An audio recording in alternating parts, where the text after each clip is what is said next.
All right, let's get started. So, this is the plan for the next week and a half. So this week is all about compressible flow, transonics, shock waves, and Professor Wes Harris is going to be giving 2 lectures first on supersonic aerodynamics this Friday, and the Friday after the quiz, he is also going to be giving a lecture on supersonics and hypersonics. So this Friday it'll be a review on quiz 2 for the afternoon session, and next Wednesday is going to be the quiz 2 in class. And the quiz 2 is going to be mostly about viscous flows, but also on compressible flows. So maybe 60-40 mix, 60 viscous flows, 40 on compressible flows. All right, and yes. So you showed us for the last quiz that example type of conceptual question that they'd be asked would be comparing types of airplanes. Do you have any types of similar questions you share? Yeah, so I'm going to share some questions on compressible flows. So viscous flows, because we already had homework, we worked through a lot of examples in class. But for compressible flows, there won't be any homework this week because I want you to prepare for the quiz. So, but instead of homework, I'll give you a bunch of examples for compressible flows, all right, with answers. Okay, all right. Okay, so today transonic aerodynamics. Remember last lecture we looked at an airplane, the same airplane on exactly the same angle of attack, and how the aerodynamics changed dramatically as you not even get to Mach 1 yet, but when you start to approach Mach 1, right? So this is the transonic effects that people discovered with a lot of surprise and paid actually a lot for during the World War II era, when people are now starting to flying into this range, right? The people find, okay, the drag increases dramatically, the airplane starts to lose lift and starts to dive down, and this kind of thing. So today we are going to start to use what we learned the last time on Monday to explain what is actually happening on the aerodynamics. So remember, we have don't even just think about an airfoil yet. Just think about any body that occupies space, right? That's going forward. So the airflow around this body has to go through while occupying less space, while occupying less cross-sectional area, because this body actually occupies some of this cross-sectional area, right? So by definition, the air either above or below or both has to squeeze through a smaller area before it expands back to the original area, right? So for a subsonic lifting body, we know that the air primarily kind of squeezes through on the upper side, which is what created the suction, the lower pressure, and provides the lift.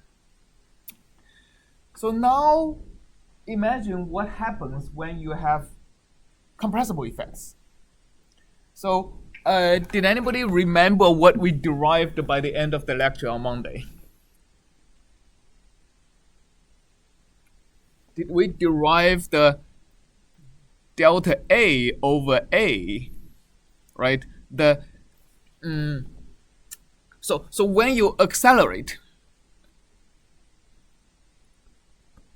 which means you have a positive delta U over U, how does the cross-sectional area occupied by a stream tube increase or decrease? What is the relationship between delta A and A and delta U over U? Somebody answer me for incompressible flow. What is the relationship? Yes? The velocity increases there. Yeah, for incompressible flow, as the velocity increases, the area decreases. But to what ratio? What is the ratio of this to this? If my velocity increases by 1%, how many percent does my area occupied by the flow stream decrease?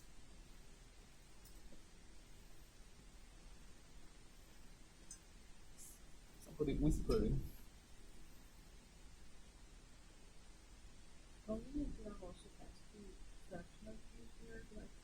Yes, I said for incompressible flow. First, give me an answer.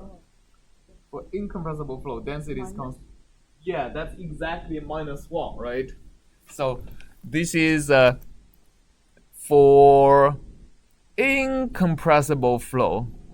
And is it clear why that's the case? It is rho, which is constant, times u times a is equal to a constant, right? So if rho doesn't change, then u times a is a constant. U times a being constant means delta means the fractional change in u times a is 0, right? Being a constant means the fractional change or any change is equal to 0. And the first thing we learned last lecture is the fractional sensitivity of a product is equal to the sum of the fractional sensitivities, right? So if this is equal to 0, then this has to be true, right? If the velocity increases by 1%, the area shrinks by 1%. So that's for incompressible flow. Now for compressible flow, it's going to be different. So we did a series of derivations. The first most significant thing is that, okay, so let's say green for compressible flow. The first thing we learned is that delta rho over rho is equal to what times delta u over u? This is the most elementary thing we derived. We actually derived what is Mach number at the square of the Mach number by deriving this, right? Somebody recall what is this?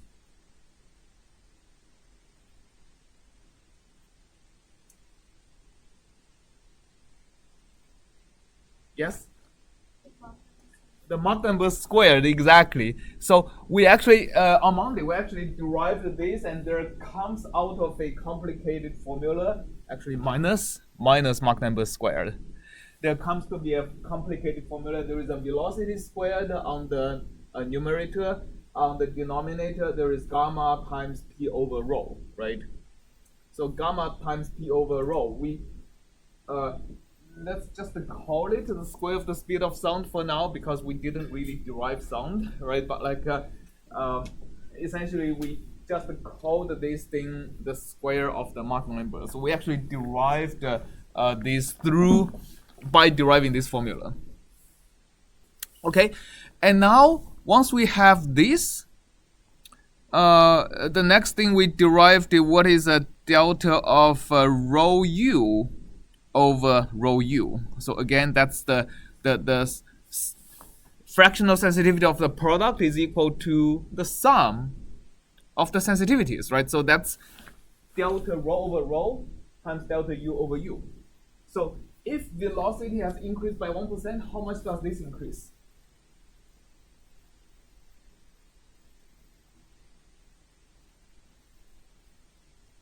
Yes? 1 minus Mach squared, exactly. So there is a delta rho over rho plus delta u over u, which is minus m squared delta, oh, sorry, I wrote it the wrong way. So delta rho over rho, which is minus m squared delta u over u plus delta u over u, right? This thing is delta rho over rho. Okay, so that is 1 minus m squared times delta u over u. Again, there is already there is significance in every one of these, right? This is compressibility, like how compressible, how density change when the flow accelerates. This is rho u is the mass flow per unit area, right? This is mass flow. This is mass flow per unit area.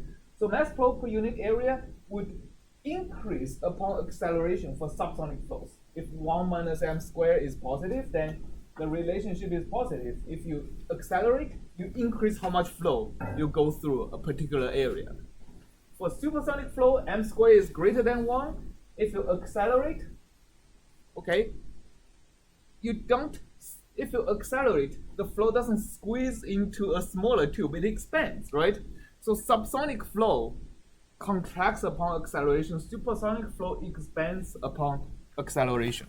So this actually gets us to derive using the same thing here. So again, like rho UA is equal to constant is the same for compressible incompressible flow. But in this case, instead of we cannot say rho is a constant, right? And that is a delta of rho U over rho U plus delta A over A.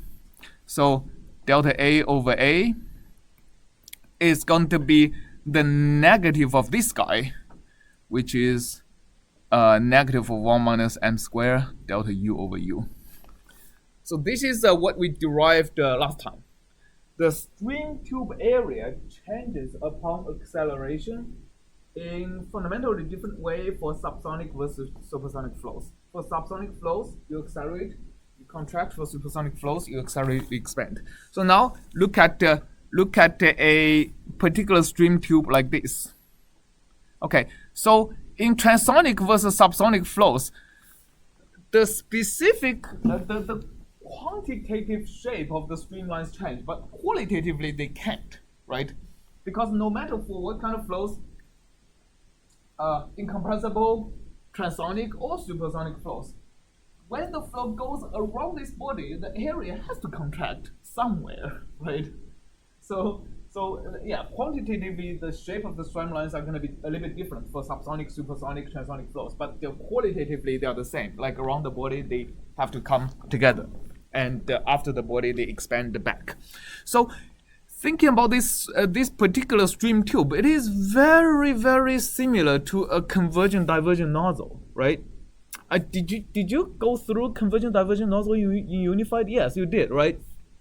So it is practically the same as a convergent divergent nozzle, except for you probably have seen this diagram. But like I don't expect you to remember, but like you probably have seen this. So basically, for different configurations, you have quite a different.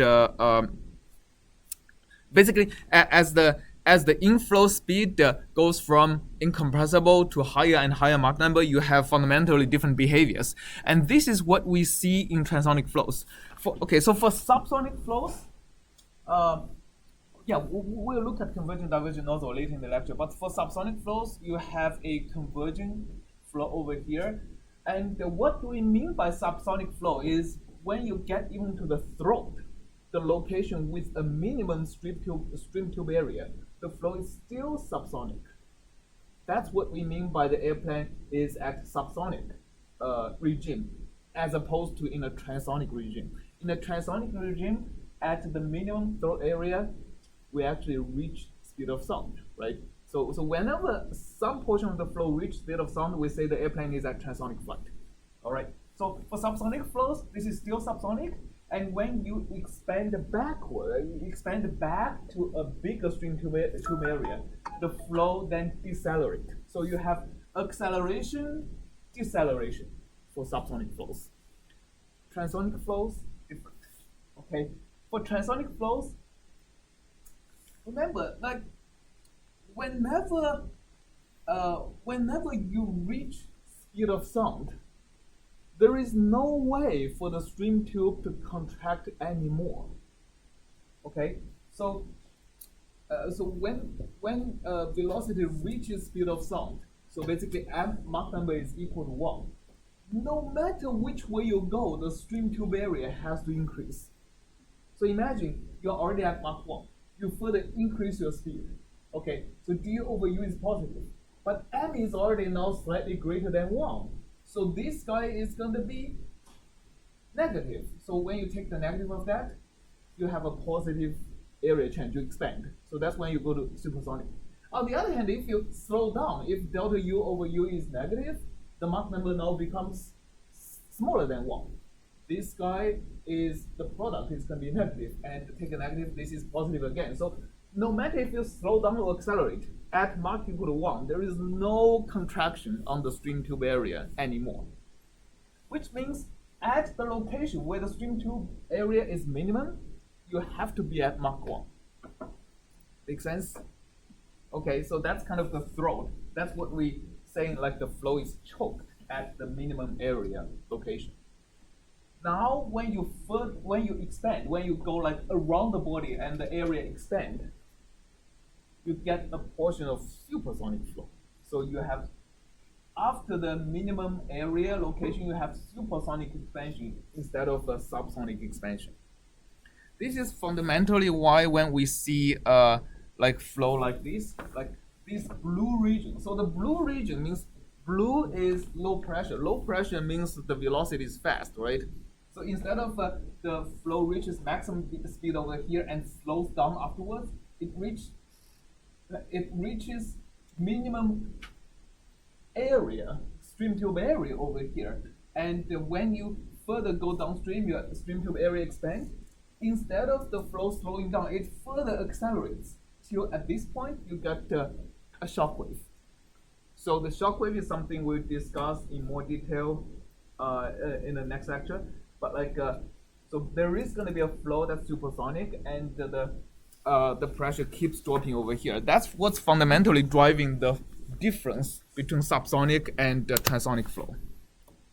Okay, now to study things more. So this is a qualitative description of what is happening at transonic flow, right? So it's what is really different is this portion. So this portion when the flow starts to expand, or corresponding to this portion of the flow.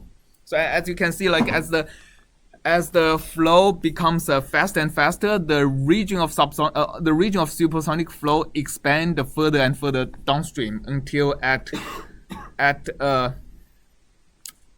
Mach 1, things are a little bit complicated. There is actually, if you're flying exactly at Mach 1, there is no steady state solution for the equations. It's like anyway, so you cannot have a steady state aerodynamics exactly at Mach 1. So at subsonic speed, you have acceleration like to supersonic flows, and a shock wave that allows you to go back to subsonic flows. At supersonic flows, basically the contraction is actually a slowing down of the flow, right? Okay, and expansion means speed up back again. So the aerodynamics at supersonic speed is now fundamentally completely different. Okay, let's actually now start to discuss things quantitatively, right? To figure out how do we figure out something that's in spirit similar to the Bernoulli's equation, but in supersonic flow, right? So for actually not just for supersonic flow, for any compressible flow, even subsonic flows that are Mach number, let's say 0.4, 0.5, you cannot use Bernoulli's anymore. You have to actually take the density change into consideration. And let's first figure out how that works. And we're going to see, once we figure out how that works, that quantity extends to supersonic flows. Extends to actually anything other than exactly a crossing a shock wave. Okay, so we're going to derive the equivalent of Bernoulli's for compressible flow. Okay, so how does density and pressure change upon acceleration? So here's a problem I want you to do on the board.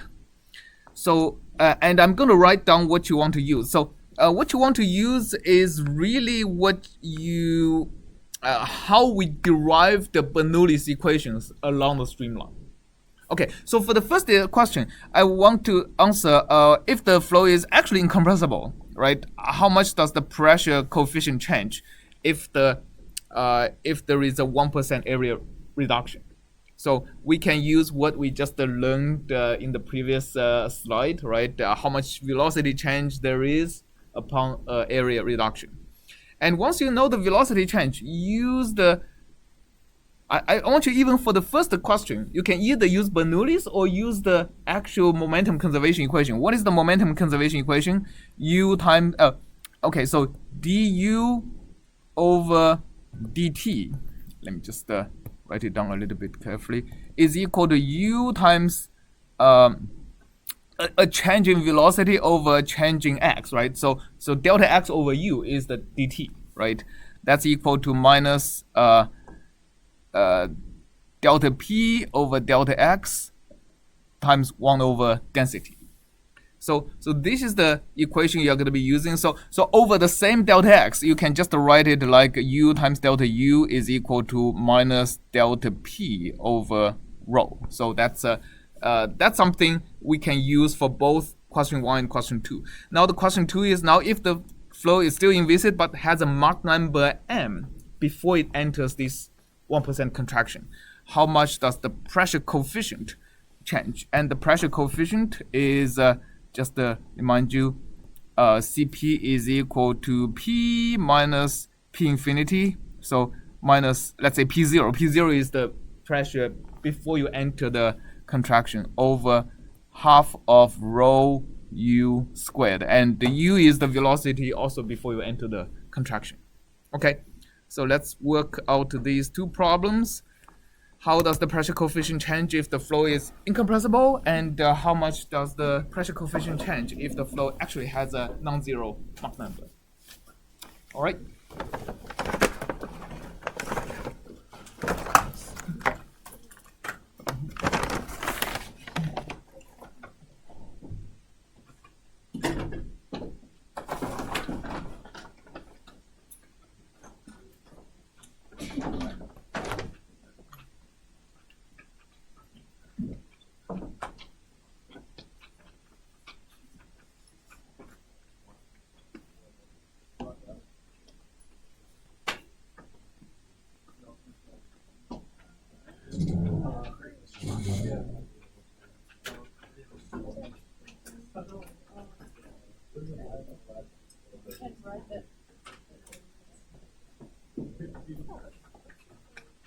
1% contraction means delta A over A is equal to minus 1%.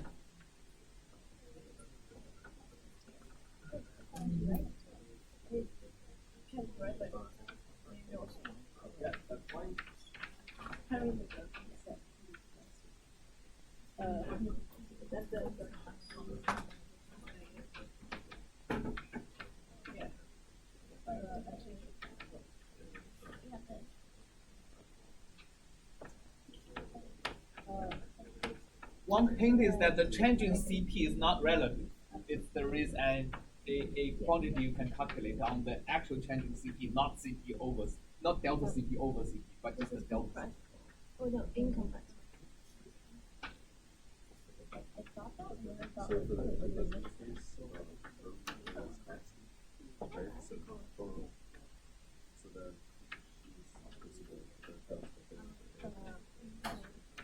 Over P minus D.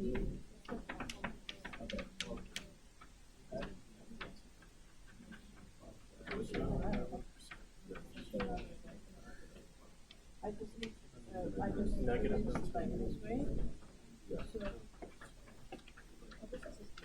So because of that, so that we can open this product.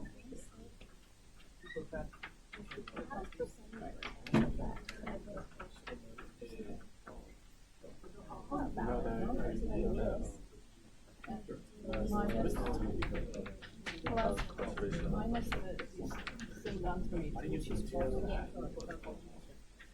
So this is just asking about pressure coefficient range and just split up the. So first, I think we need to just. Oh, I think that. You see the.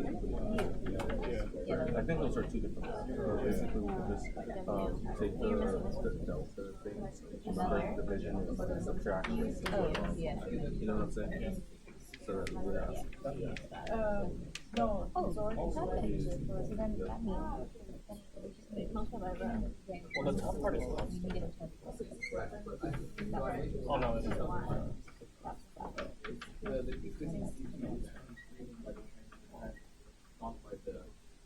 This is like the so that the P minus so you can just for now.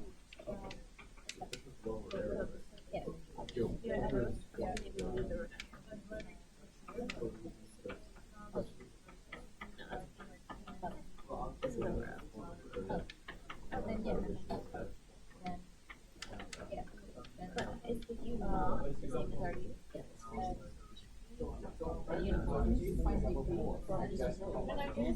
think we have a 2 for right?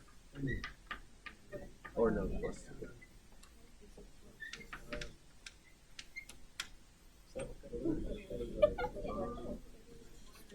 And then the 1/2. You think we're So it's the I feel like that's so like Oh, low, yeah. but like is that Addition. useful? So I think that plus, but since it's a constant, It's a constant, right? So yeah. I'm just too big. Yeah. we know that. Oh, we know this. Oh. That's a row. Or delta rho of rho is compressible. Yeah, using Bernoulli's is easier, Yes. but using that equation But helps this is you how much go the to pressure the function next changed by. Oh. Yeah, I feel like that's valid. Bernoulli's basically relates the pressure to velocity, which already can relate to the area. If the force of this one has a Mach number now. And now it's. We know this is This is what I was looking for. Actually, compressible one. 70 minus. That's minus. Oh, you're saying that. Wait, is it new? Oh, wait, sorry. Oh, so Is it the same area reduction? Wait, I'm still area. Yeah. I'm just gonna get rid of is this. this like uniform for each stream? Yeah, I can't. We were looking for. Oh, we did the love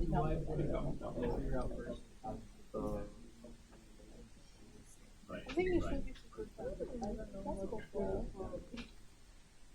Wait, can that just only have? Oh, that's broad, right? Yeah. That's all, right?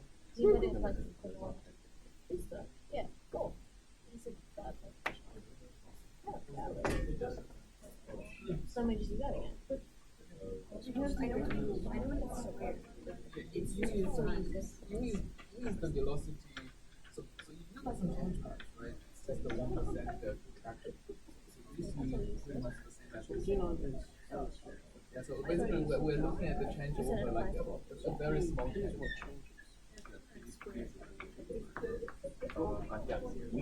This is capital D. And this is 1%.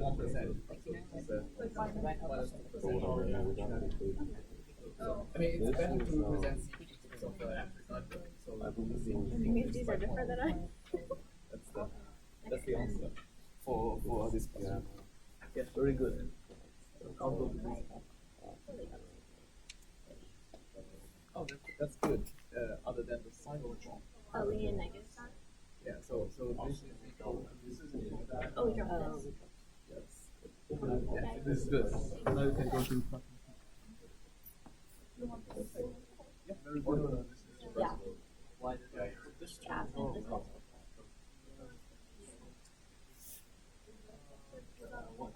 Okay, so when you say okay, delta C, I think it's not divided by C. Delta C, yeah, right? So Just do it anyways. So then I'm. wait, that doesn't hear. Oh, we did. Yeah. It's just a different equation now. Yeah. So But it's still the 1% how you. well, CP is this divided by B.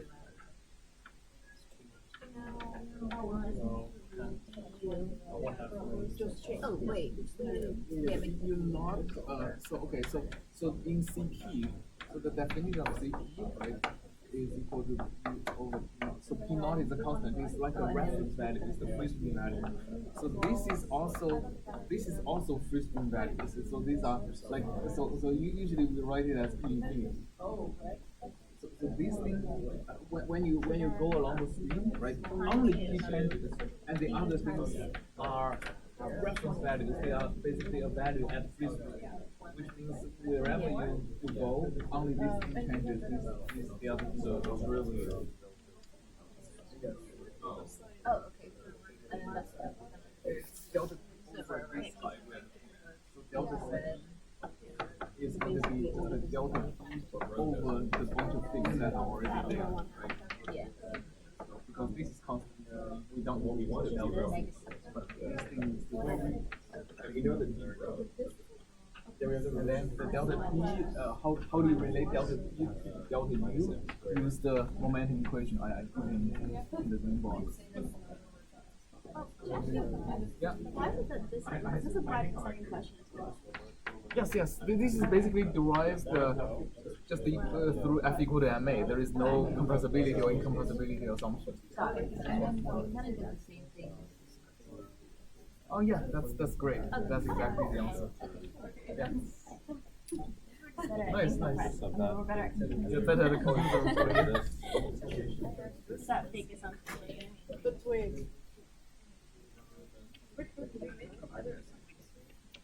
We just don't make it that hard.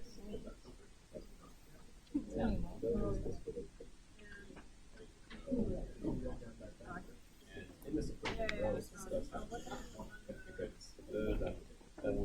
this was the compression. It was a it's the same delta, so that goes away. That goes away.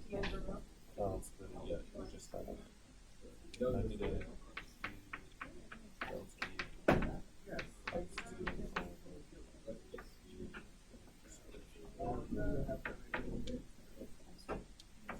this u delta u.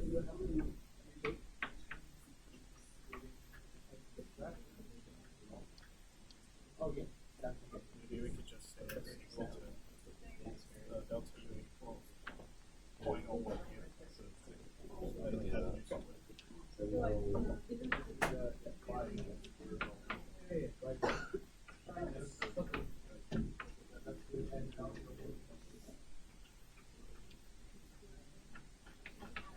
So do these cancel? Are these the same? This product? This goes to this. They can, right? Because if they were the same, then we would have no substitute. I thought this was like the velocity further down. Yeah.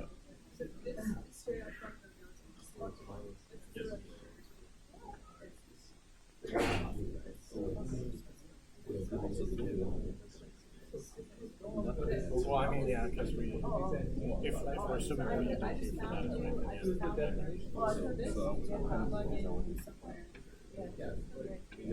I guess the way we did this. The way we got there. Yeah, the way we got this. I mean, we would get the answer if we were able to invest. I'm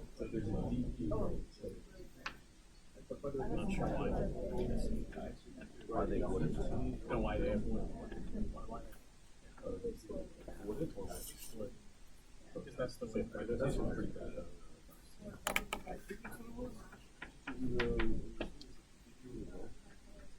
Yeah, think overall. Yeah.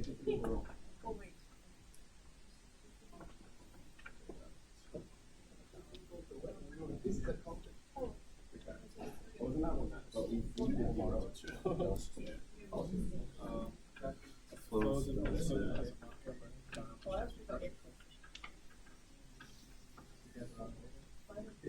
Oh wait, yeah. So it's not incompressible. It's So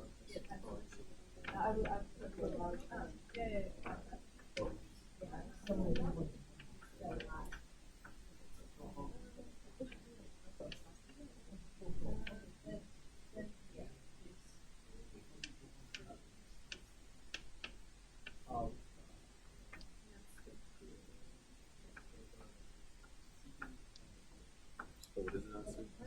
how much compression coefficient.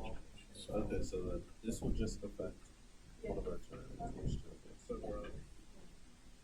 Yeah, so instead we have this would be a or is this term just? no, I think this is always ratio. This is always the only thing that changes is our DP term, which we said. Where did we define? Okay, DP had as this. So this being saying this.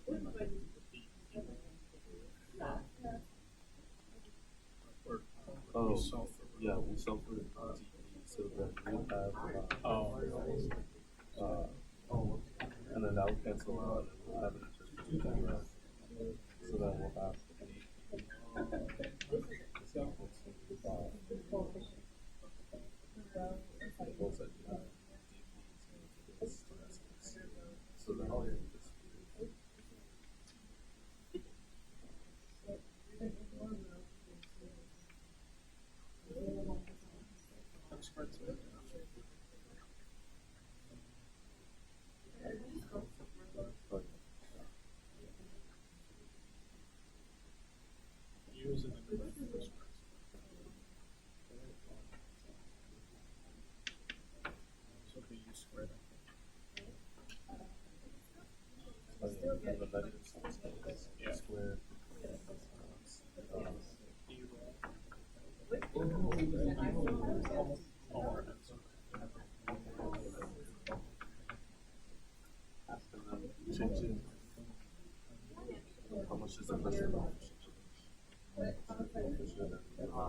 this do the same process.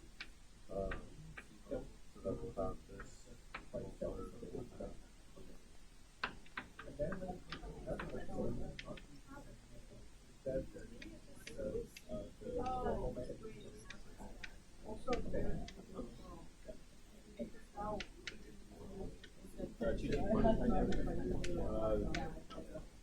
So we were trying to essentially have an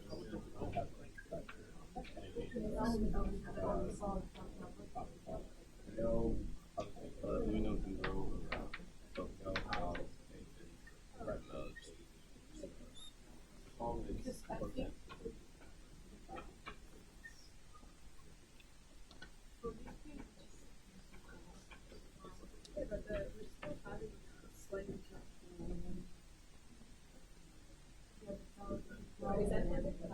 Oh. Yeah, I'm just gonna assume for now this is otherwise. We assume this was infinity as well. Without getting to those two.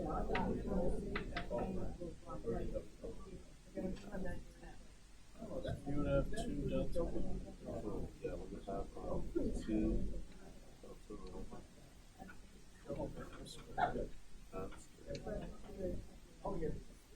over array as well. So Oh, that's row. 2 times row over row. If we were to delta things,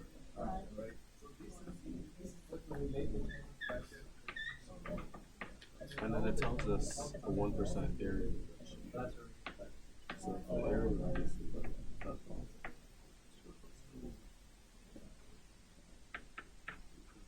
We need to relate this. Yeah, delta.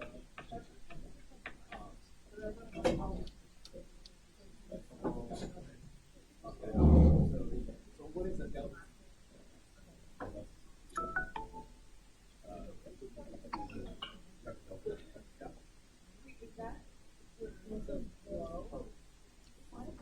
Delta row. Is it delta row? Row.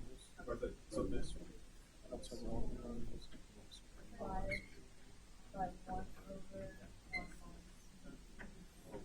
They were to plug that in. Oh, man. We just end up getting rid of the 2.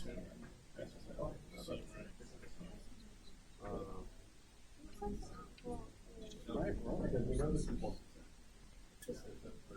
Right, I can't put So therefore, this is our 1 over 1 times. Oh, those are rows. Delta row.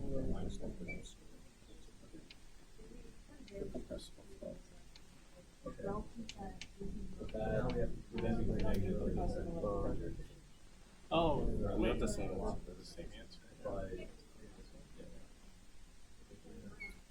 At least we know you can use the compressible piece for me. Sure. So we know the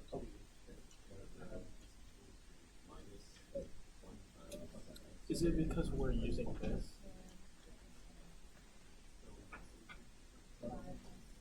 Oh, like should we put like right here? Oh, that's why. Yeah.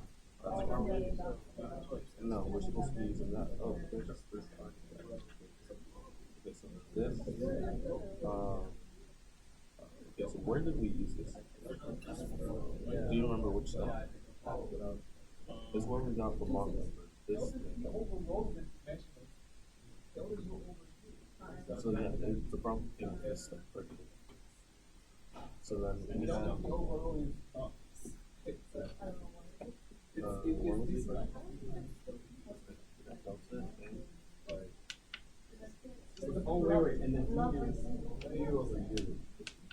CA over A. Times 1 over we have negative 0.01 times this. So, Okay, so then we have U times 1 over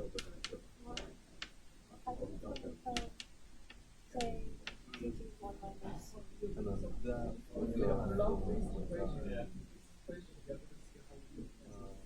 Wait, are you setting this is delta A. I need to isolate first, so then we have delta. So then we can get delta U from this. So we can plug in delta U. And then we have, so then this we have a square times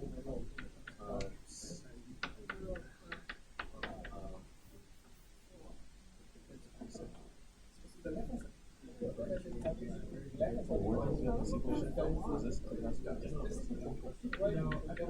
is right. Yeah.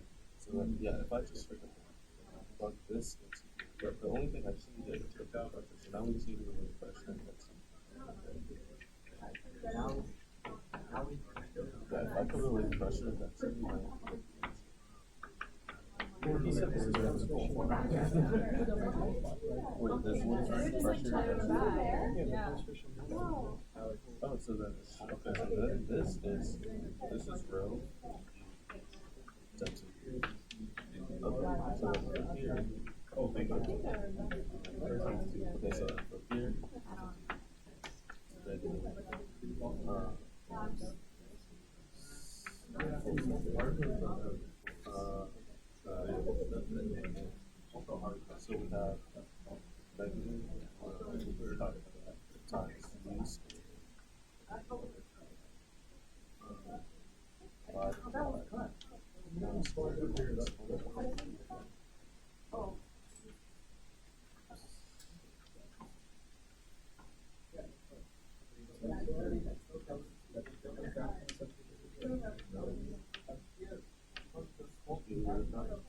Where'd you get the I isolated with delta U.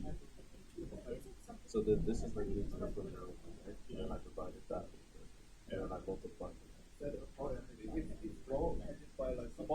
and you isolated the those one. Yes. That's what you said. And then so then we have that.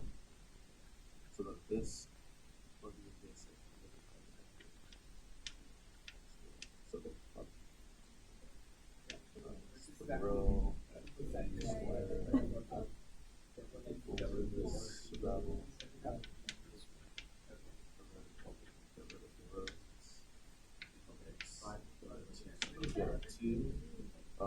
Or 0.02.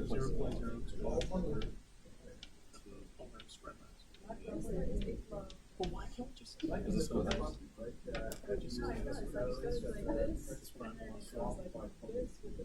yeah, we got that.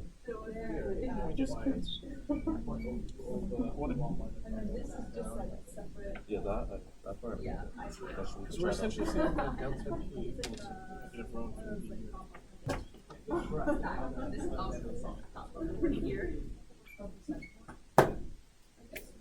Oh, so it's correct. Because in the when m is equal to 0, we get that.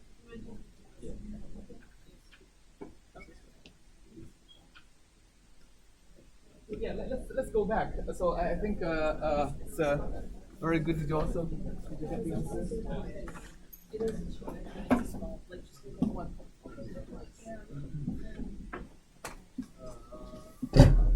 Let me go through that very quickly. Okay. Yeah. So for the first question, the answer is minus 0.02. Because if we use, let me actually use green. Because when we use this formula, right, we know that delta Cp is equal to delta P. So that's by definition over half of rho infinity squared.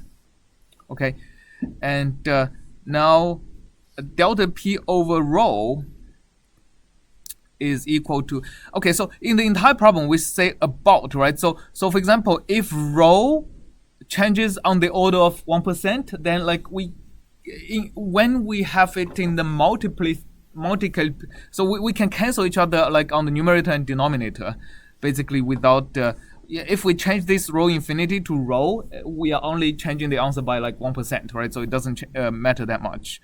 So what we have is it's going to be minus u times delta u over half of u infinity squared. Again, u and u infinity can cancel each other. So what we get is minus 2 times delta U over U. So that's going to be minus 0.02, right? So delta U over U, because we know delta U over U is equal to minus delta A over A, which is equal to minus 0.0, actually plus 0.01, right? So delta U over U is 0.01, and the minus 2 delta U over U is minus 0.02. So now for the compressible flow, what we get here is still the same. So delta Cp is still equal to this, and we still have the same equation because this thing is both true for compressible and incompressible flow, right? It's just derived by the F equal to ma, basically. So this is again equal to minus U delta U over half U infinity squared, and again is equal to minus 2 times delta U over U, except for this is no longer true, right? Question? How, when you use that in here, the rho This- is still changing, right? The rho is changing, yes. How can we break that? Yeah, so what I'm saying is this is equal to minus delta P over rho, and if we change this rho to rho infinity, we are only changing the answer by 1%. We are only changing the delta by 1%, right?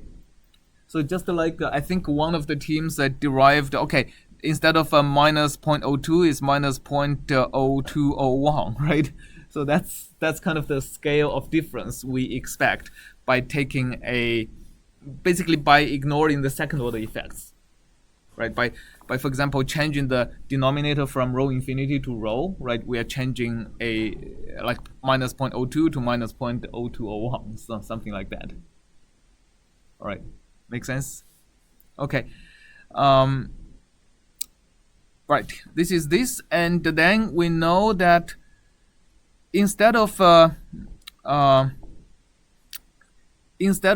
delta U over U being exactly the negative of delta A over A, what we have is delta rho U over rho U is equal to 0.01, right? Because now rho is no longer a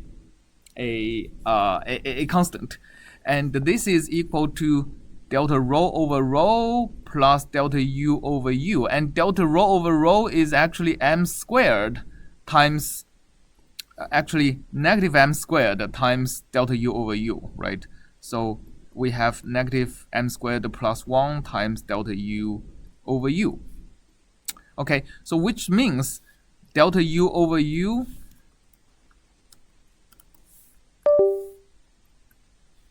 is equal to 1 over 1 minus m squared times 1%, right? So basically, I'm dividing this onto the 0.01.